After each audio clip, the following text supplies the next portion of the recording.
pretty obvious. So the difference and why we are successful when we sell our farms in short time is you look at those 2 stands that I bought.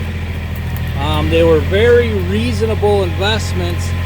I put them over really good food and water sources, and as a result they killed 3 nice bucks on the property this year. All right, I'm still cleaning up at Project 211. I've got a couple more cameras that I've left out here from last year. I got the hot zone fences picked up.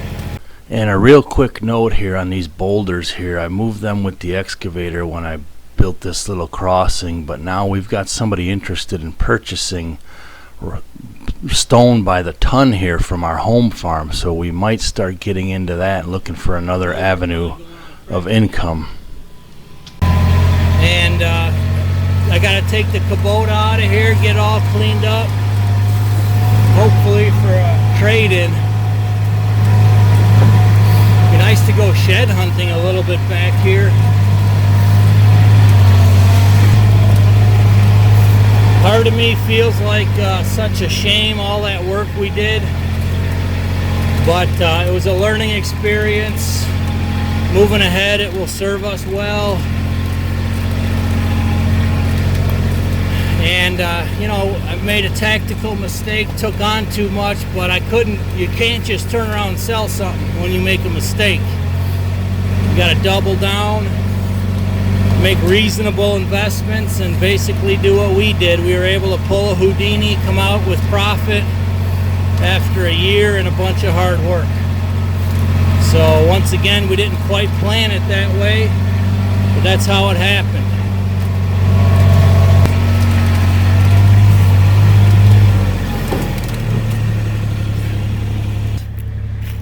I wanted to get out of here, but you know, even though like this is a cheap one, it's probably 70 bucks, but you can't have too many cameras. You know, it's a shame. This property has so much more way to go.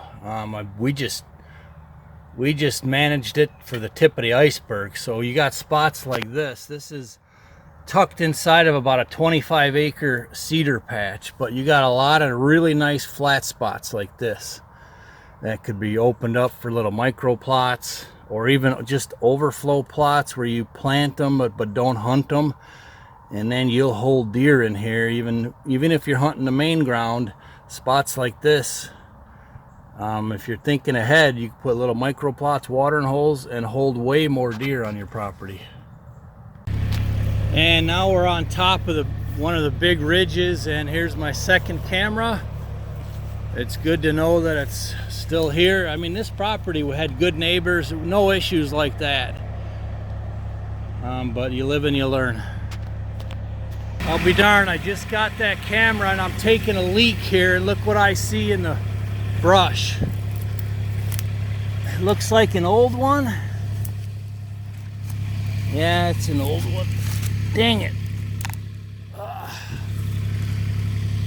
But I've had the worst luck ever shed hunting on all of our properties. That's a 2-year-old. Maybe it's lucky, maybe it's good luck. Let's keep going and get out of here. So, even though I don't like highways and car noise, you can use it to your advantage. So, this is another great spot. Matter of fact, I had it on my radar to make a clearing this spring here, or this summer with the excavator. You got a really nice mild finger here, and you could put really nice food plot here, and straight ahead you can access it. You can cut a road that way. And you're gonna have noise cover from the cars. I mean, this was one of the trees that I picked for a stand.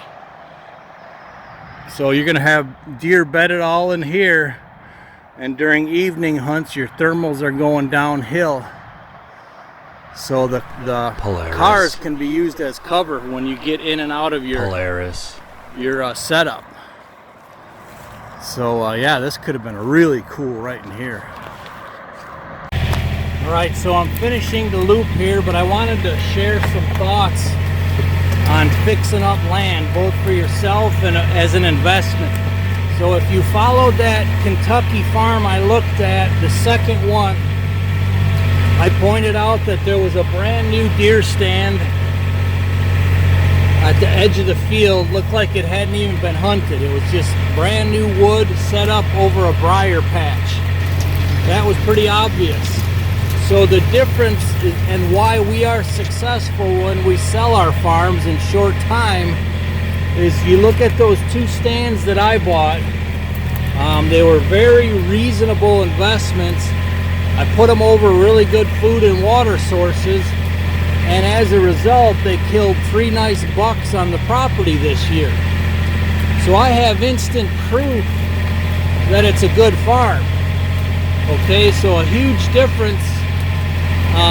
You know, we spent probably the same amount of money as far as the stand goes, and I spent a little more on the food plots, but we also made $8,500 on the lease as a return.